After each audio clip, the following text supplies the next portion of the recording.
আসসালামু আলাইকুম, সবাই কেমন আছেন? আশা করি সবাই ভালো আছেন। আমার মুরগিকে আমি যেগুলো খাবার খাওয়াই এগুলো আপনার সাথে শেয়ার করতেছি। এগুলো হচ্ছে দান 45 টাকা চলতেছে। আপনাদের এখানে কয় টাকা চলতেছে অবশ্যই কমেন্ট করে জানাবেন। আর এটা হচ্ছে মুরগির ফিট এটা ডিমের ক্ষেত্রেও খাওয়ানো যায়, মানে ডিমের প্রোডাকশনের জন্য। আর এটা হচ্ছে বাচ্চাদের ফিট, এটা 1 নাম্বারটা, এটা 75 টাকা কেজি।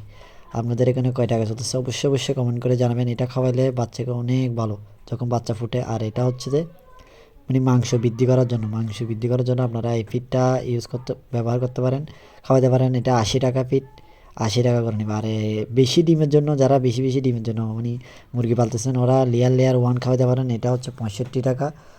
মানে এগুলো মিক্স, আমি এগুলো আলাদা আলাদা কিনি, সবগুলো মিক্স করি। আর অবশ্যই মুরগিকে গম খাওয়ানোর চেষ্টা করবেন। গমের মধ্যে অনেক ধরনের প্রোটিন থাকে, ভিটামিন থাকে। এখানে গমের দাম হচ্ছে 45 টাকা করে। এগুলো আমি আলাদা আলাদা করে মিক্সার করি, ওগুলো আমি আপনাদের সাথে আরেকটা ভিডিওতে দেখাবো ইনশাল্লাহ।